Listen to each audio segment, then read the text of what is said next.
നിങ്ങളുടെ ഇഷ്ട പരമ്പരകൾ എക്സ്ക്ലൂസീവായി സൺ നെക്സ്റ്റ് ആപ്പിലൂടെ തികച്ചും ഫ്രീ ആയി ഇപ്പോഴേ ആപ്പ് ഡൗൺലോഡ് ചെയ്യൂ. അഴിഞ്ഞാട്ടക്കാരി മരുമകളെ പറ്റി ഒരു പെങ്കൊച്ചു ഉള്ളൊരുകി ചില ചോദ്യങ്ങൾ ചോദിച്ചല്ലോ. അമ്മായിയപ്പനും അമ്മായിയമ്മയ്ക്കും മിണ്ടാട്ടോ അങ്ങ് മുട്ടി. അമ്മയൊന്നും മിണ്ടായിരിക്കുന്നു. അയ്യോ, അമ്മയുടെ വായടപ്പിക്കാൻ നിനക്ക് നല്ല മിടുക്കാണല്ലോ. ആ പെങ്കൊച്ചിന്റെ ചോദ്യത്തിന് ചൂളിച്ചുരുങ്ങി നിൽക്കുന്ന ഞാൻ കണ്ടതാ. അവര് പറഞ്ഞതെല്ലാം സത്യമല്ലേ? ഹോസ്പിറ്റലിൽ വേറെ എത്രയോ സ്റ്റാഫുകളുണ്ട്. അവരാരും ആ ഡോക്ടർ നിരഞ്ജന്റെ പിന്നാലെ ഇങ്ങനെ നടക്കുന്നില്ലല്ലോ. ഓ, എന്റെ മോക്ക് ഇത്രയൊക്കെ ചിന്തിക്കാനുള്ള കഴിവുണ്ടായിരുന്നോ? മറ്റുള്ളവരെ നന്നാക്കാൻ നടക്കാതെ ആദ്യം സ്വന്തം ജീവിതത്തിന് നേരെ നിന്റെ ആ രണ്ട് കണ്ണങ്ങോട്ട് തുറന്നു പിടിക്കുക. എന്നിട്ട് മുൻവിധി ഇല്ലാതെ കാണാനും ചിന്തിക്കാനും ശ്രമിക്കുക. ഒരു തിരിച്ചറിവുണ്ടായ രക്ഷപ്പെടുന്നത് നിന്റെ ജീവിതമായിരിക്കും. വാ പാർവതി.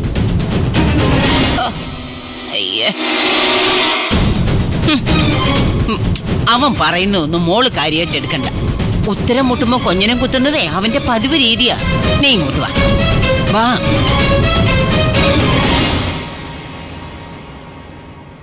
അപ്പോ എങ്ങനെയാ സാറേ കാര്യങ്ങള്?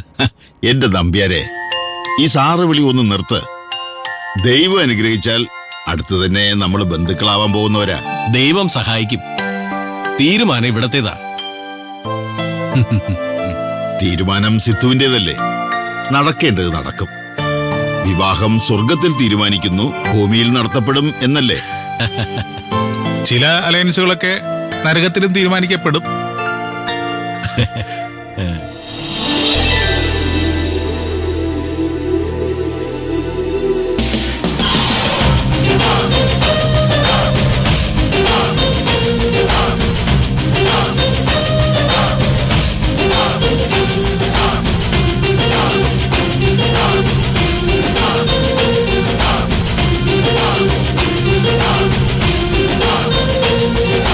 അല്ല, സിദ്ധുവേട്ടൻ വരാറായില്ല?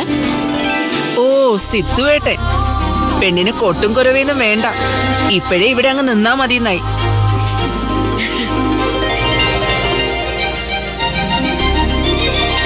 ഞാൻ പറഞ്ഞില്ലേ, ഏട്ടന് പെട്ടെന്നൊരു ട്രിപ്പ് പോയേണ്ടി വന്നു. ഇപ്പൊ വരും.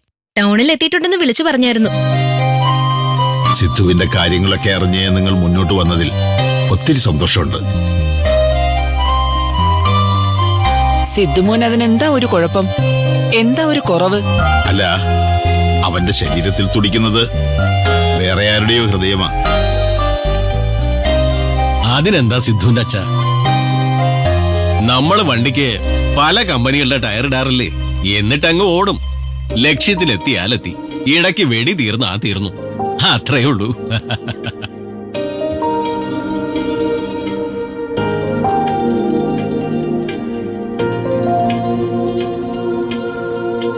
എനിക്കുള്ളതെല്ലാം എന്റെ 3 മക്കൾക്കും ഉള്ളതാ. പ്രേമയ്ക്കുള്ളത് നേരത്തെ മാറ്റിവെച്ചു. ഇനിയുള്ളത് സിദ്ധുവിനും സില്ലുവിനുമാണ്.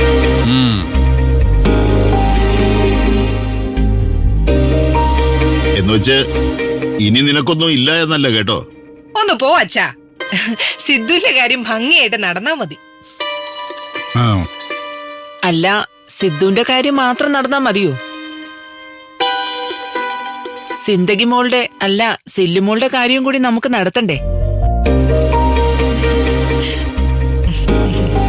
ഞങ്ങളുടെ മനസ്സില് ചില പദ്ധതികളൊക്കെ ഉണ്ട്, അല്ലേ കരുണേട്ടാ? അതെ അതെ.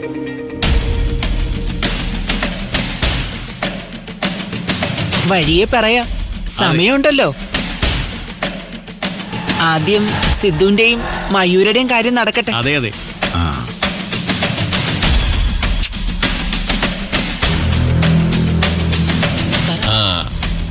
അല്ല സിദ്ധുവിന്റെ അച്ഛ, നമ്മുടെ ബിസിനസ് എന്തൊക്കെയായിപ്പോ?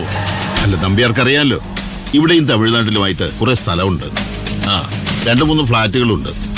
അതങ്ങ് കൊച്ചിയിലെ റെന്റിന് കൊടുത്തേക്കുക. പിന്നെ ഇവിടത്തെ പെട്രോൾ പമ്പും സൂപ്പർ മാർക്കറ്റും. പിന്നെ സിത്തു വക്കീലാണെന്നറിയാലോ, അവൻ വീണ്ടും പ്രാക്ടീസ് തുടങ്ങുക. അപ്പോ ഓഫീസൊക്കെ മയൂരമോക്ക് നോക്കി നടത്താം. അവള് MBA അല്ലയോ? ഒന്ന് പോവാമേ.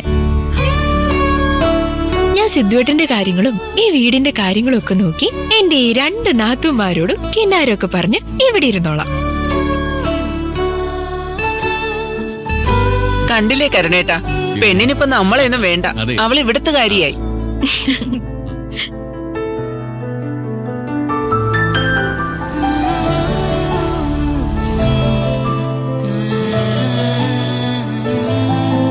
ആ, അവൻ വന്നു എന്ന് തോന്നുന്നു.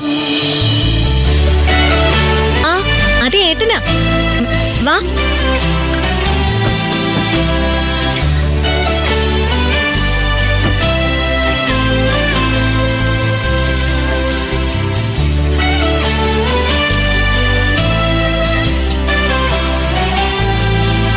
വാ.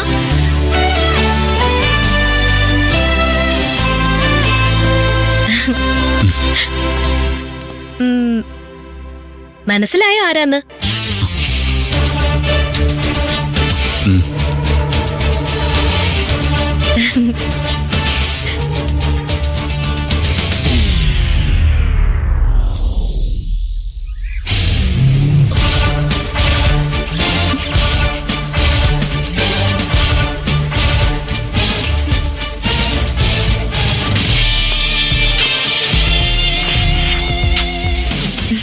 ചെല്ല് പോ.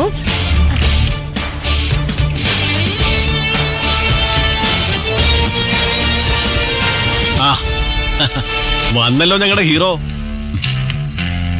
മോന്റെ യാത്ര എങ്ങനെയുണ്ടായിരുന്നു? സിദ്ധു, നിനക്കിവരെ മനസ്സിലായില്ലേ? കർണൻ നമ്പ്യാർ, ഭാര്യ മോഹിനി, മകൾ മയൂരി. മയൂരിയാ നിനക്ക് വേണ്ടി.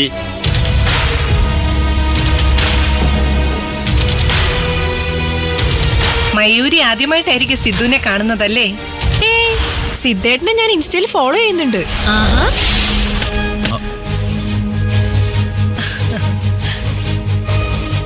അളിയാ, ഇങ്ങനെ സ്തംഭിച്ച് നിൽക്കാതെ പോയി ഫ്രഷായി വാ. ഒരു നീണ്ട യാത്ര കഴിഞ്ഞു വന്നതല്ലേ. കേട്ടോ സിദ്ധുമോനെ, അച്ഛനും ഞങ്ങളും കൂടി ചേർന്ന് ചില കാര്യങ്ങളൊക്കെ അങ്ങ് തീരുമാനിച്ചു. പെണ്ണ് കാണൽ ചടങ്ങൊക്കെ പഴഞ്ചൻ സ്റ്റൈലല്ലേ. ഇതൊരാണ് കാണൽ ചടങ്ങായി കണ്ടാ മതി. ചേട്ടന്റെ മുഖത്ത് നല്ല ക്ഷീണമുണ്ട്. ചിലപ്പോ യാത്രയുടെ ആവുമല്ലേ? ഓ, ഒറ്റ നോട്ടത്തിൽ അവൾ എന്തൊക്കെ അത് തന്നെ. ശ്രദ്ധിച്ചു.